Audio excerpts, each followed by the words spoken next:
नमस्कार दोस्तों, the exam hacker channel में आपका स्वागत है।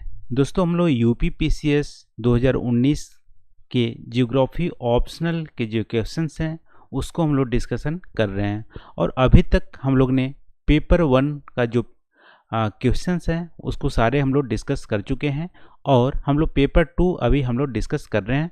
पेपर 2 यानी कि इंडियन जियोग्राफी के जो क्वेश्चंस 2019 के एग्ज़ाम में पूछे गए थे यूपी पीसीएस एग्ज़ाम में, उसको हम लोग डिस्कशन कर रहे हैं। तो देख लेते हैं आज पेपर 2 यानी इंडियन जियोग्राफी में कौन सा क्वेश्चन को हम लोग डिस्कस करने वाले हैं। तो आज का क्वेश्चन फॉरेस्ट से रिलेटेड है दोस्तों। देख लेते हैं क्वेश्चन क्या है। Give an account of the forest wealth of India and discuss the measures adopted for its conservation and planning. यहाँ पे भारत की वन संपदा का विवरण दीजिए तथा इसके संरक्षण एवं नियोजन के अपनाए गए उपायों पर विवेचना कीजिए। दोस्तों 15 नंबर का क्वेश्चन है यहाँ पे। तो यहाँ पे दो पार्ट क्वेश्चन के हैं। फर्स्ट पार्ट में पूछा है कि जो भारत में फॉरेस्ट वेल्थ है, जो वन संपदा है, उसका विवरण देना है। विवरण में आप ये बता सकते हैं कि भारत में वन कितने परसेंट है, यानी कितने जियोग्राफिक एरिया में कितने परसेंट पे अपना जो फॉरेस्ट है, और कौन सा स्टेट में फॉरेस्ट ज़्यादा है, परसेंटेज वाइज भी एरिया वाइज इसका डिटेलिंग आप दे सकते हैं। और कितने टाइप के फॉरेस्ट पाए जाते हैं और किस टाइप के फॉरेस्ट सबसे ज़्यादा परसेंटेज में पाए जाते हैं, सबसे ज़्यादा हाईएस्ट जो परसेंटेज है किस फॉरेस्ट की ज़्यादा है। तो ऐसा कुछ यहाँ पे आप डिटेल दे सकते हैं फर्स्ट पार्ट में। सेकेंड पार्ट में यहाँ पे आप discuss the measures adopted and conservation of planning. इसमें जो फॉरेस्ट पॉलिसी है इंडिया की 1952 और 1988 और फिर 2018 की जो पॉलिसी है उसको आप यहाँ पे डिस्कस करेंगे सेकेंड पार्ट में। तो देख लेते हैं आंसर में क्या हम लोग राइट कर सकते हैं। तो इंट्रोडक्शन पार्ट में दोस्तों आप बताओगे कि इंडिया की जो फॉरेस्ट है वर्ल्ड में क्या स्टेटस रखती है।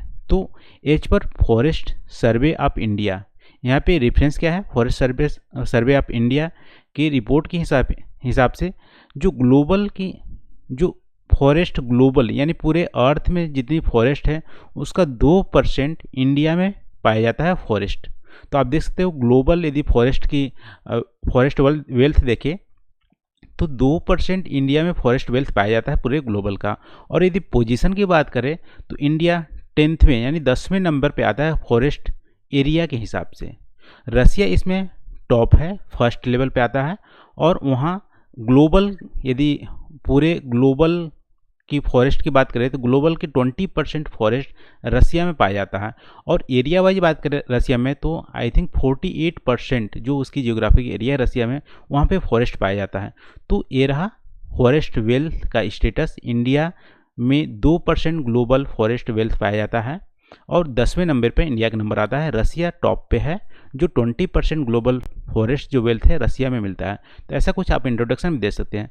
और फिर फॉरेस्ट का डेफिनेशन आप यदि इंट्रोडक्शन में देना चाहें तो वो भी फॉरेस्ट सर्वे ऑफ इंडिया के हिसाब से फॉरेस्ट कवर का मतलब है फॉरेस्ट जिसमें इंक्लूड किया जाता है उनका डेफिनेशन है कि ट्री की कैनोपी जो डेंसिटी होगी वो 10% से ज़्यादा होगी और 1 हेक्टेयर से ज़्यादा एरिया है इरिस्पेक्टिव ऑफ ओनरशिप, तो उसको फॉरेस्ट बोलेंगे। इसका सिंपल सा मतलब है कि फॉरेस्ट वही कहलाएगा जिसमें 10% जो ट्री की कैनोपी की डेंसिटी होगी 10% ज़्यादा होगी, पहला कंडीशन।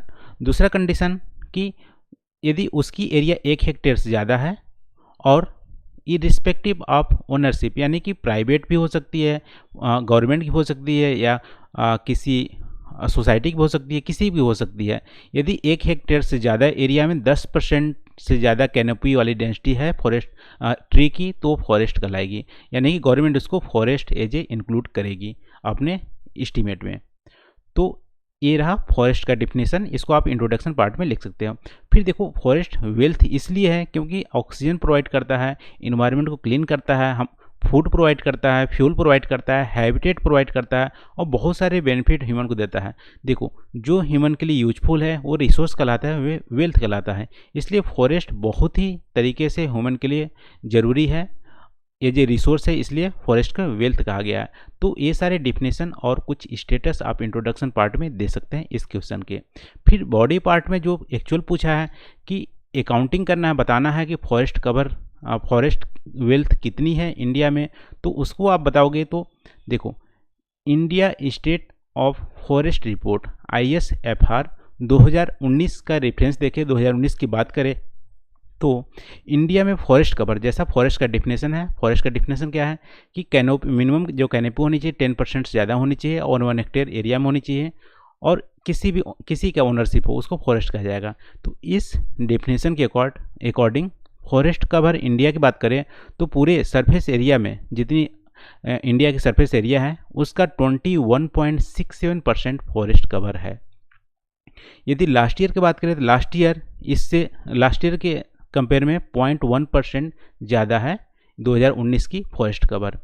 फिर यदि फॉरेस्ट और ट्री दोनों मिला लें तो 25.56% इंडिया की जो सरफेस है उसमें फॉरेस्ट है। अब देखो यहाँ पे फॉरेस्ट एंड ट्री कवर का क्या मतलब है।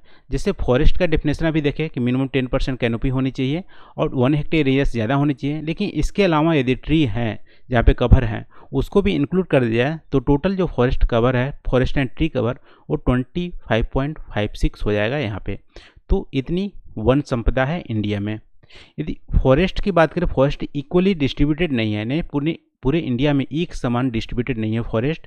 और जियोग्राफिकल एरिया के हिसाब से मध्य प्रदेश में सबसे ज़्यादा फॉरेस्ट पाया जाता है, फिर अरुणाचल प्रदेश में, फिर छत्तीसगढ़ में। तो इसको भी आपको आंसर में लिखना है कि एरिया के हिसाब से मध्य प्रदेश में सबसे ज़्यादा फॉरेस्ट कवर पाया जाता है, फिर अरुणाचल प्रदेश, फिर छत्तीसगढ़। यदि परसेंटेज वाइज बात करें तो सबसे ज़्यादा जो परसेंटेज वाइज पाया जाता है मेघालय में 85.4% फॉरेस्ट कवर है, फिर अरुणाचल प्रदेश दोनों में सेकंड आता है, जियोग्राफी एरिया में भी और परसेंटेज वाइज में भी, वह है 79.63% और नागालैंड 75%।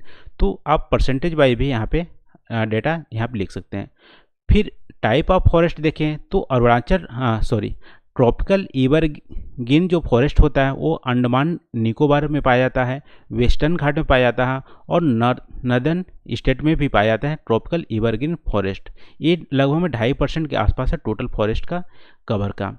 फिर alpine shrub, dry alpine shrub in northern Himalaya में पाया जाता है जो हायर लैटिट्यूड पे मिलता है। फिर tropical dry deciduous on thorn forest कहाँ पाया जाता है, सेमी एरिड रीजन में, राजस्थान और गुजरात के रीजन में ट्रॉपिकल ड्राई डेसिडियस और थॉर्न फॉरेस्ट पाया जाता है।